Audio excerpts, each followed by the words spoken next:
Assalamualaikum warahmatullahi wabarakatuh semuanya. Perkenalkan, nama saya M. Faris Noval Hamdani. Saya di sini akan menjelaskan mengenai pembelajaran cerita anak yang ada pada kelas 7 SMP dengan menggunakan model pembelajaran induktif. Sebelum itu, KD dan tujuan yang ingin dicapai adalah yang pertama adalah KD, menceritakan kembali cerita anak yang dibaca. Nah, yang kedua adalah tujuannya. Tujuan yang pertama adalah mampu menentukan pokok-pokok cerita anak yang dibaca. Yang kedua, mampu merangkai pokok-pokok cerita anak menjadi urutan cerita. Dan yang ketiga, mampu menceritakan kembali cerita anak yang dibaca dengan bahasa sendiri secara lisan maupun tertulis. Mungkin di sini anak-anak ingin tahu apa sih cerita rakyat itu, atau bahkan anak-anak ada yang sudah mengerti apa itu cerita rakyat. Jadi, cerita rakyat adalah cerita yang sudah berkembang setiap daerah dan menceritakan legenda atau asal-usul yang terjadi pada suatu daerah. Cerita yang berasal dari suatu masyarakat dan berkembang dalam masyarakat. Cerita rakyat adalah suatu bagian dari sebuah dongeng. Cerita rakyat biasanya disampaikan dengan secara lisan dan sudah berkembang secara turun-menurun, sehingga banyak yang mengatakan bahwa cerita rakyat adalah suatu bentuk dari sastra lisan. Pada umumnya, pembuat dari cerita rakyat tersebut tidak diketahui identitas dan pengarangnya. Selanjutnya adalah ciri-ciri cerita rakyat. Yang pertama adalah cerita rakyat pada umumnya disampaikan dengan secara lisan. Tidak diketahui siapa pertama kali menciptakan cerita atau pengarangnya. Disampaikan secara turun-temurun, bersifat tradisional, kaya dengan nilai-nilai luhur, mempunyai banyak variasi dan versi, memiliki bentuk list dalam dan pengungkapan atau susunannya. Nah, setelah itu fungsi cerita rakyat.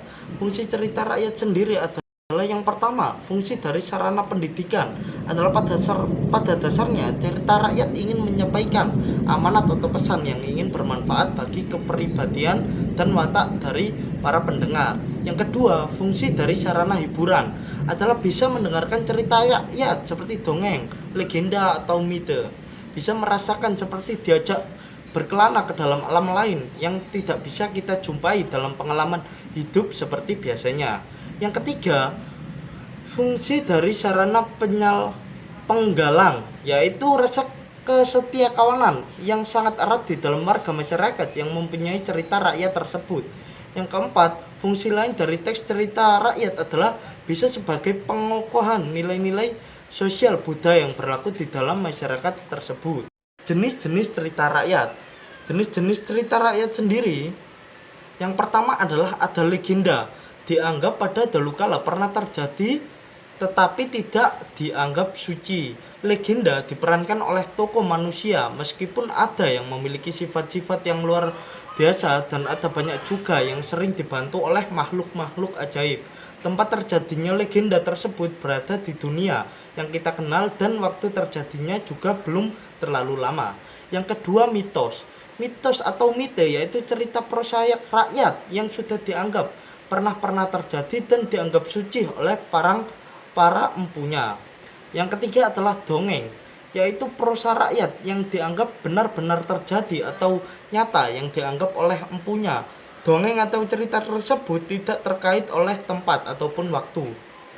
Selanjutnya adalah macam-macam cerita rakyat. Yang pertama adalah sage. Sage merupakan suatu cerita rakyat yang berdasarkan peristiwa sejarah yang dicampur dengan fantasi. Yang kedua adalah legenda, adalah cerita rakyat yang mengisikan riwayat dari terjadinya suatu wilayah atau tempat. Yang ketiga adalah fabel, di mana fabel adalah cerita rakyat yang menokohkan hewan atau binatang sebagai lambang pengajaran moral. Yang keempat ialah mite. Mite adalah cerita rakyat yang berhubungan dengan kepercayaan suatu benda-benda yang berbau. Yang kelima adalah jenaka. Jenaka adalah suatu cerita rakyat dengan perilaku orang malas, orang bodoh atau juga cerdik. Masing-masing sifat tersebut dilukiskan dengan cara humor. Yang keenam adalah paralel, di mana paralel adalah suatu cerita yang diperankan oleh manusia dan juga binatang. Yang ketujuh adalah parabel. Parabel adalah cerita yang menggambarkan suatu cerita moral dengan para tokoh yang diperankan. Yang kedelapan adalah cerita terbingkai. Cerita terbingkai ini adalah suatu cerita yang di dalamnya mempunyai cerita lagi, seperti halnya 1001 Malam. Unsur-unsur cerita rakyat. Yang pertama adalah unsur intrinsik. Di dalam unsur intrinsik, yaitu yang pertama adanya tema. Tema yaitu pokok pikiran yang digunakan sebagai dasar pengarang, ide pokok permasalahan, dan pokok pengarang. Yang kedua adalah alur. Alur merupakan jalannya cerita, rangkaian dari suatu peristiwa yang membentuk cerita dasar berhubungan sebab dan akibat. Alur pun ada 3 macam, yaitu ada alur mundur, alur maju, dan alur gabungan. Yang keempat adalah latar. Latar ini adalah keterangan suatu tempat, waktu, dan suasana terjadinya peristiwa. Terus juga di sini ada tokoh dan penokohan. Tokoh adalah suatu lukisan watak dari pelaku atau cara dari pengarang menggambarkan sifat atau watak dari seorang tokoh. Tokoh bisa ditunjukkan pada orang atau pelaku cerita, sedangkan penokohan adalah sikap kualitas dari pribadi sang tokoh. Nah, yang selanjutnya adalah sudut pandang. Sudut pandang ini kedudukan dari seorang pengarang di dalam cerita atau cara pandang pengarang. Setiap pengarang mempunyai sudut pandang cerita yang berbeda-beda. Yang terakhir ialah amanat, di mana amanat adalah suatu pesan yang ingin disampaikan oleh seorang pengarang kepada pendengar. Yang kedua adalah unsur intrinsik. Unsur intrinsik ini adalah unsur yang berada di luar cerita atau sastra, tetapi turut menentukan bentuk dan isi dari suatu karya atau cerita. Unsur intrinsik cerita yaitu ada politik, agama, aliran, moral, sejarah, psikologi, sosial budaya, dan sebagainya. Kemudian agar lebih jelas lagi, satu, anak-anak bisa membaca satu buah cerpen, lalu buatlah pertanyaan mengenai cerpen yang sudah dibaca dengan mempertimbangkan 5W dan 1H. Kemudian jawab pertanyaan menggunakan hipotesis anak-anak dengan mempertimbangkan bukti-bukti yang sudah ada pada cerpen. Yang kedua, setelah itu coba ceritakan kembali cerita rakyat yang sudah Anda baca menggunakan bahasa Anda sendiri-sendiri.